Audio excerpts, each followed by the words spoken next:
Donc aujourd'hui, on est là dans le cadre d'une initiative du comité de vigilance citoyenne du Limousin pour lequel le syndicat CGT mais aussi les associations prennent toute leur part dans la défense des lignes et dans la nécessité de faire prendre en compte à l'État aujourd'hui leur désengagement qu'ils ont eu sur beaucoup de lignes en Limousin et que le transport ferroviaire doit pouvoir réexister, y compris sur nos lignes, tant sur sa partie voyageurs que sur sa partie fret, parce qu'aujourd'hui on s'aperçoit qu'avec la fermeture de la ligne, il y a des demandes et il n'y a plus d'offres. Donc l'initiative d'aujourd'hui, elle est de concerner les politiques, les décideurs, des interventions à avoir, que ce soit auprès du ministre des Transports, mais aussi auprès des autorités organisatrices, pour voir comment demain organiser le transport ferroviaire sur ces petites lignes, mais qui sont si structurantes pour nos populations.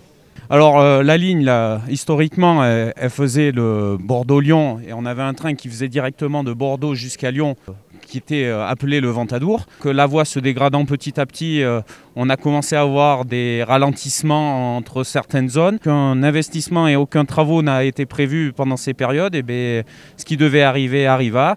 On a eu une limitation à 0, ce qu'ils appellent, donc l'impossibilité de faire circuler les circulations sur cette partie aigurant de l'accueil. C'est carrément le désenclavement ferroviaire de la Haute-Corrèze qui se joue en partie aujourd'hui.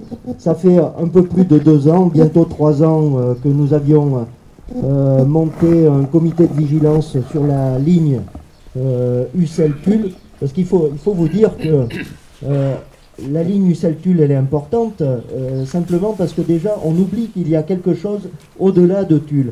Cette liaison essentielle avec la région voisine, que les politiques publiques, et notamment la décentralisation, a mis à mal, parce que en confiant ces affaires-là aux régions, eh bien, on s'aperçoit que quand 2 régions n'arrivent pas à s'entendre sur un sujet aussi essentiel que celui-là, eh bien, ça pose problème. Effectivement, à l'époque, 2 régions sur l'ancien découpage des régions, mais c'est ce qu'on rappelle à l'État, c'est que si l'État effectivement se désengage de ces petites lignes, mettant le financement à la responsabilité des régions, on va se retrouver sur des grands parcours comme ça, sur du Bordeaux-Lyon, avec plusieurs régions qui vont toujours être avec des objectifs différents, des financements différents, et donc on n'arrivera pas à assembler. Donc là, quand on parle d'aménagement du territoire, on est sur un axe Bordeaux-Lyon, qui est vraiment un axe radial traversant la France d'est en ouest, avec la possibilité de relier sur le port de Bordeaux pour les marchandises, la possibilité de relier sur le réseau ferroviaire européen par rapport à ce que propose comme l'agglomération lyonnaise. Et donc ça veut dire qu'on est vraiment sur une ligne d'équilibre du territoire. Nous ne sommes plus sur une ligne régionale pour laquelle on pourrait imaginer une région qui l'exploiterait toute seule. On est vraiment sur une ligne qui doit être classée, reclassée en train d'équilibre du territoire, et pour lequel l'État doit prendre son investissement sur l'aménagement de cette ligne. Beaucoup de personnes mobilisées, beaucoup d'élus qui sont aussi mobilisés, peu importe qu'ils soient maires, mais on a aussi des élus départementaux, on a aussi des maires avec des fois des étiquettes politiques qui ont voté aussi les lois dans le ferroviaire, qui nous amènent aujourd'hui à un modèle qui n'est pas efficace pour la réponse aux besoins des usagers. Donc aujourd'hui, ça va être important d'interpeller, de voir le positionnement aussi de ces grands élus face à des lois qu'ils ont votées et pour lesquelles ils auront à se reprononcer demain. Et on souhaite les alerter effectivement sur le danger aujourd'hui du ferroviaire tel qu'il est exprimé en France. Même si les élus ont leur place et sont ici nombreux, c'est important de pouvoir avoir aussi un maillage de terrain, des lanceurs d'alerte. Je pense au-delà des citoyens, aux organisations syndicales. Je pense qu'elles ont été mises à mal ces dernières années, et particulièrement par ce gouvernement qui pensait qu'il aurait la science sur tout. Eh bien, je pense qu'on refait ici aussi une démonstration que les corps intermédiaires ont du sens.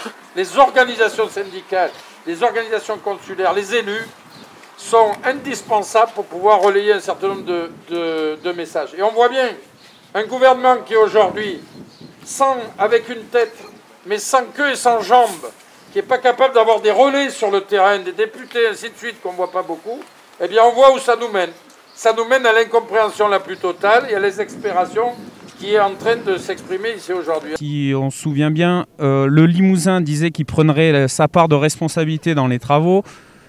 L'Auvergne n'avait pas l'air de vouloir. Après, ça, c'est des discours politiques et des petits arrangements. La résultante est in fine que les financements n'ont pas été trouvés.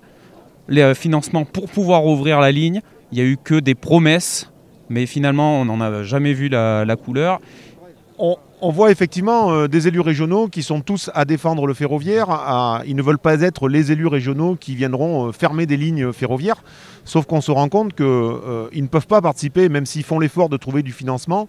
N'en ayant pas les recettes, on ne peut pas leur laisser les dépenses quand on n'est pas en capacité d'avoir des recettes. Donc il y a vraiment une dépense à faire de l'État pour permettre à cette ligne de réouvrir tant sur sa partie voyageurs que sur sa partie fret. Et après, effectivement, les autorités organisatrices, qu'elles soient conventionnées ou de région, trouveront une exploitation que l'on demande par la SNCF, comme c'était fait avant. On a une ligne qui est fermée, on a des étudiants qui doivent se débrouiller pour pouvoir aller sur leur lieu d'études. Je pense notamment aux bassins corréziens qui sont tournés vers Clermont, qui ne peuvent plus aller faire leurs études, mais inversement, les Clermontois sur des écoles comme Égletons, Felletin, qui sont quand même nationalement reconnus et qui ont une attractivité forte. Eh bien, c'est pareil, aujourd'hui on ne propose plus rien pour proposer à ces étudiants de venir dans ces écoles.